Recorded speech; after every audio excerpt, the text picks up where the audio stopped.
let's go to the next one. The next real case study is the piano tuners in Chicago. And if you heard about this problem, then because this is actually the original Fermi problem, one that he used in his lectures with his students. So the question is, how many piano tuners are in business in Chicago? I'll wait a minute or two again and let you think about the decomposition of this problem.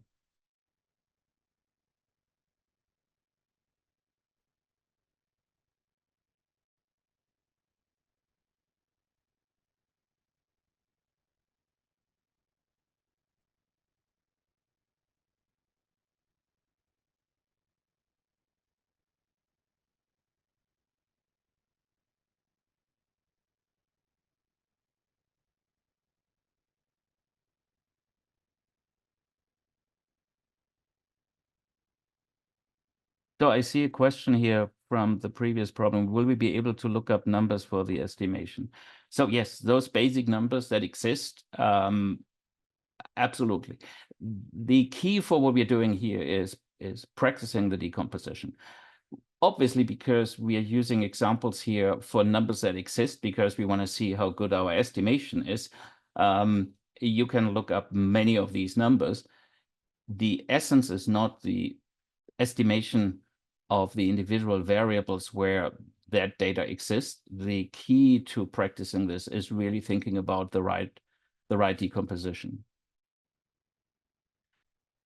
So assuming you thought about how you want to think about the piano tuners in Chicago, let me show how I went after that. So I started with, my question is, how many pianos are there in Chicago? I want to find out how many pianos are there in Chicago, and then I want to find out how many piano tuners do we need in order to service those. This is the essence of this decomposition, which, when you look at this, has 5 component variables. So in order to find out how many pianos in Chicago, I needed to come up with an estimate for the population of Chicago, which I thought was about 3 million. You can bookend this by saying San Francisco, I remember, has 1 million, New York has 20. That's a very big city. Chicago is obviously bigger than San Francisco, so 3 million sounds about right. Now, usually individuals don't have pianos, households have pianos. So how many people are in there in a household? Let's say 3. So if we divide the 3 million by 3, that gives us 1 million households in Chicago. And here now is a really critical estimate, and one that's difficult to get right, which is the percent of households with a piano. And that is something where you just need to make an educated guess in a real world application where you cannot look up the number of pianos per household. In a real world application, you would need to think about this. You would need to think about people you know. You would need to think about what's plausible. Does every second household have a piano? Definitely not in 2024. Are there no pianos anywhere? That's also not right. So I used 1% as the number multiplied with the number of households with the number of pianos in Chicago. The next estimate that's driving the total number is how often is a piano tuned per year. If you're not a professional player, it's not tuned every month. So let's say it's tuned once per year. And the last number we need is how many tunings can a piano tuner do per year? And my assumption was there are 250 working days, and tuning a piano takes a couple hours, and then there's commute time. So I used 2. You could easily say 3, but you wouldn't say 10 or 20 tunings per day.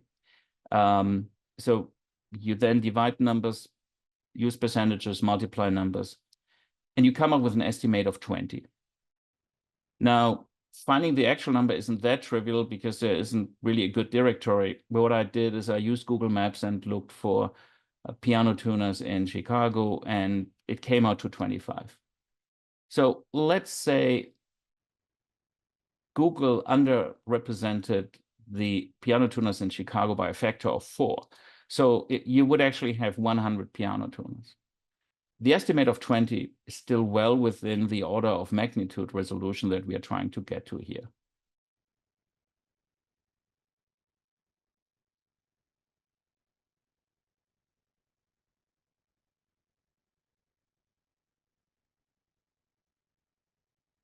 So I see there's a good discussion in the chat. I'll let you just digest those assumptions, those numbers, and what comes out of this before I go to my next example, which is now a more interesting one.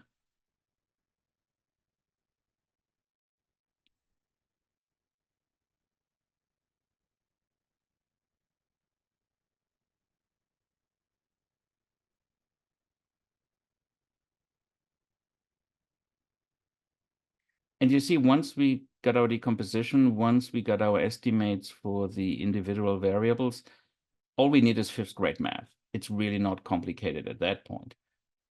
The question is, can I find a good decomposition?